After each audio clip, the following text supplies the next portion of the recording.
Pokemon Blazing Emerald is a ROM hack of the original Emerald that we all know and love, which adds a truckload of new features, including updated gyms and trainer battles, new areas to explore, a challenge mode, and new Pokemon in the form of ones from future generations and completely new Fakemon and Hoennian Forms. My name is Super123 and I'm going to try and beat Pokemon Blazing Emerald with only Hoennian Forms. There are over 20 new evolution lines added into this hack, with new forms of old Pokemon like Venonat, and evolutions of old Pokemon like Farfetch. For some of the Fakemon I used in this run, I will be using them in a Fakemon only run, where I will explain them in a bit more detail. Remember to like, subscribe, and comment any challenges you'd like to see on the channel in the future. Without further ado, let's check out these new forms. Since I'm playing on the 1.6 update, we can select the custom starter mode, giving us many choices for a Hoennian starter. For this challenge I picked Pawniard because I liked its design and typing as a Steel Fairy type, which will be very helpful against the first two gyms. And as Dreepy has been picked to death by anyone and everyone who has ever played this hack. I did the usual Emerald stuff like beating the rival with our pawn-based pal. No, not that kind of pawn, no. Monetization, please stay. I then went to go to some berry trees, a pretty random thing to include in the script, I know, but we can save and reset here until we find the Psychic Grass type Hoennian Solosis. Mine ended up having an adamant nature, which is really bad for this special attacker, but at least it gets Magical Leaf. I decided to keep it since finding it took way longer than expected. My next capture for the team of course had to be the channel mascot in Venonat, who in Hoenn has been listening to a bit of MCR and Fallout Boy because he becomes a little emo. I got a male one, and that's interesting because Hoennian Venonat has different evolution depending on its gender, the male being more physical based and the female being more special based.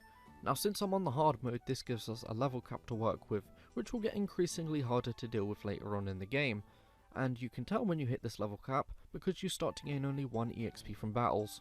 Remind me to turn this off for when I do a Professor Oak's challenge of this game. And even in this hack with a grass type Roxanne is really easy. Solosis sets up 2 Ripens which drastically raise its defense and special attack, and take down Roxanne's rock type companions. She does have a Hoennian form of her own in Marini, but we hardly see it due to the strength of our berry boy. We get the badge and swiftly move on. On the way to the next gym, I went south to the New Dewford Beach area and helped out some emo dude deal with the wrongdoings of some delinquents so he can return to his job at CEX. Before the gym however, I went on a bit of an exploration, getting the old rod and hooking up a Hoennian Tentacool, which is now a water and electric type. Hoennian Tentacool does have some shockingly good attack and speed, which normally in Gen 3 would be abysmal for a Pokemon with 2 special types, but with the physical special split and some moveset additions, this is going to be one of the hardest hitters on the team for sure. Another new electric type we catch is the electric normal Dunsparce. Really nice defense stats and lightning rod as its ability, and also a new dragon type evolution. Yep, they finally gave this lovable little guy an evolution. It's a Fakemon so I won't be using it too much in this run, but for my other video, oh boy I'm excited.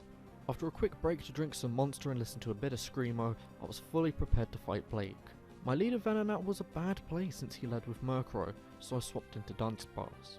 We went down to 1 HP but still knocked out the Murkrow, leading to Dunsparce fainting to his following Sneasel. I sent in Pawniard who hard counters the Dark Ice type for a one-shot. His last Pokemon is Houndour, and despite Fairy type resisting fire, Pawniard is still part Steel so it's neutral. We did manage to get in a good amount of damage before Tentacool comes in and puts out Houndour's flames. I said that really weirdly because on my script it's auto-corrected Houndour to Honduras. Tentacool defeats an entire nation. Pretty impressive. My next encounter was a bog standard Farfetch just before the rival battle, the battle being a lot easier than the normal Emerald due to the team being a bunch of mascots. A battle that was improved however was the Wally battle, who now has a lot more Pokemon in his team, but then again, before he only had a route so literally anything would have been an upgrade. While I was training to the level cap in the gym, Tentacool evolved into Tentacruel, who now has an ability that raises its attack when hit by an electric type move. And it also learns the move Thunderclap, which is an electric type quick attack, always hitting first with physical damage. Another evolution was that Farfetch'd I caught earlier into a brand new Pokemon, Malarkey. It is now a fighting flying type with fantastic physical attack and speed, so with a few sword stances could be a real powerhouse. Time to battle Watson, and we start off with a mirror match of Hoennian Dunsparce. I use mine to put his to sleep with Yawn and then send in Malarkey to set up 2 sword stances and start a sweep.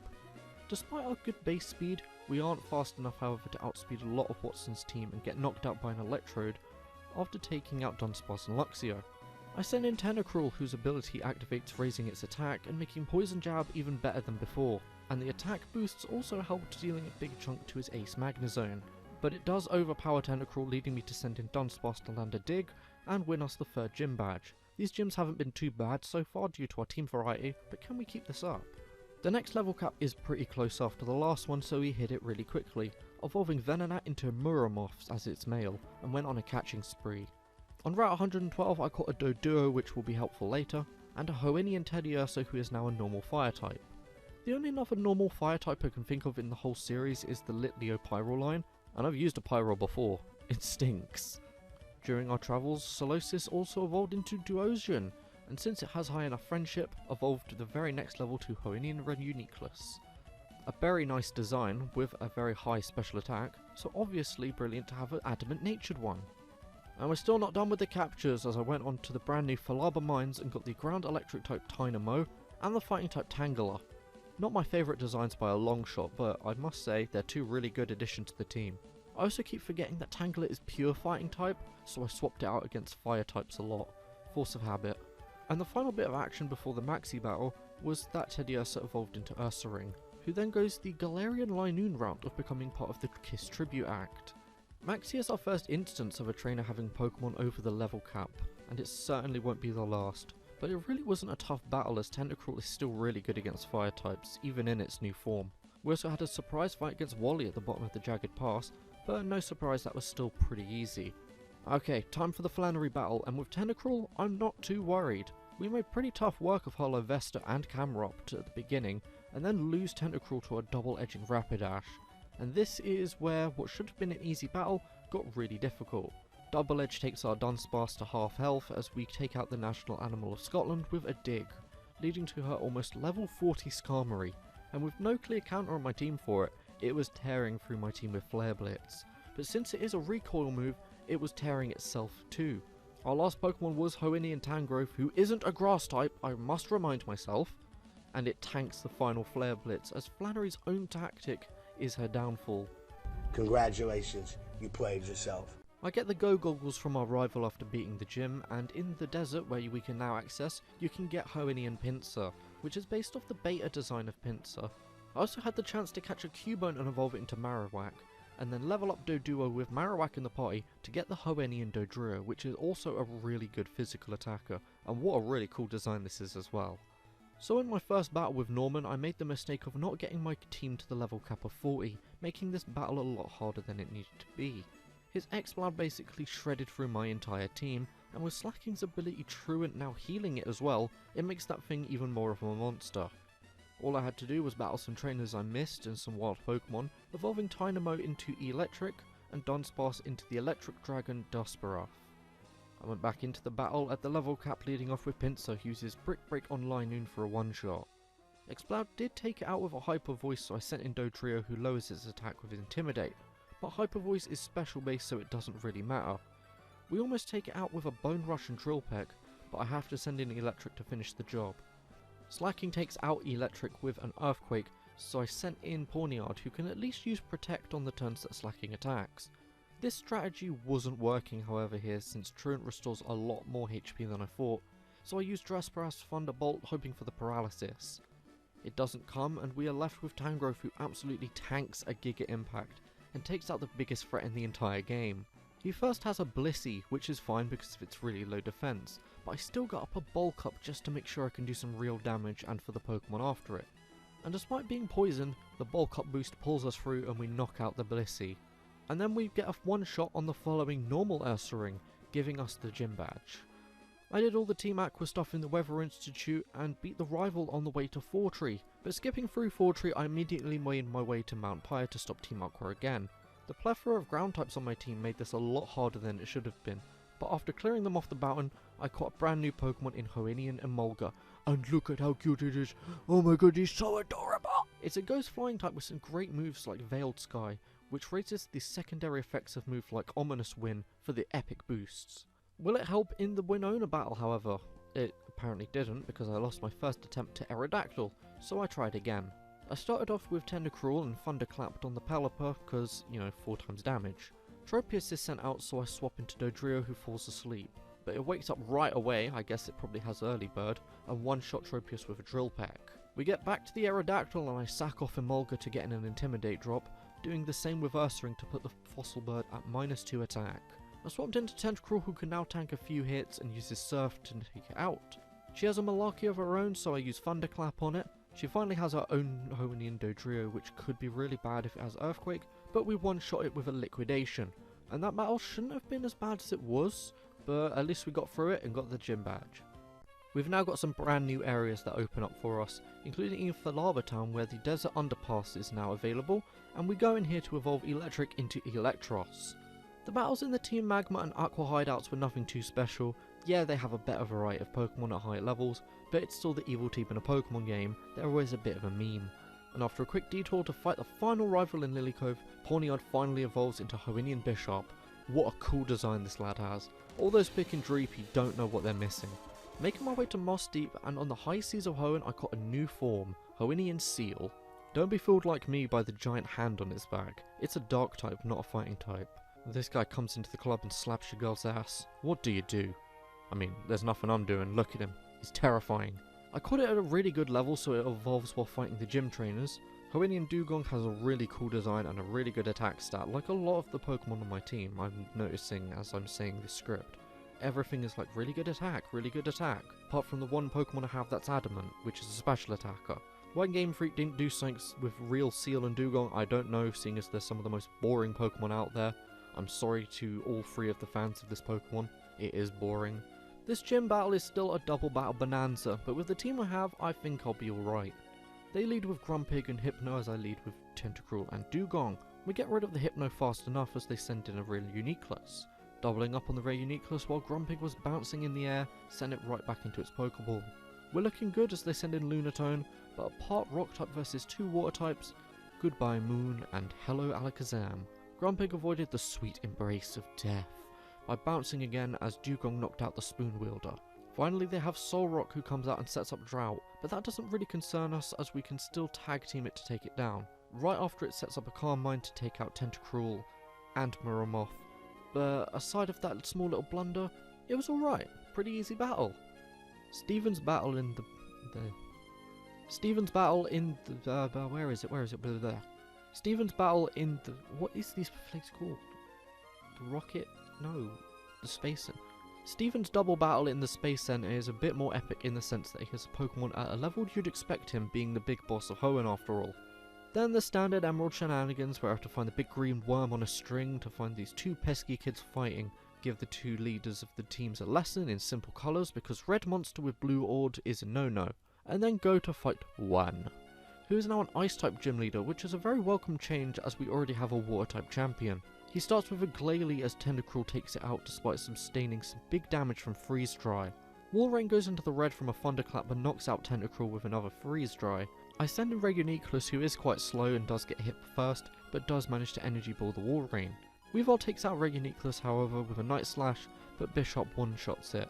We live an Earthquake from Mamoswine taking out with 2 Iron Heads, and Frostless is out last. And with Bishop taken down, I send in Dodrio, who is quad weak to Ice.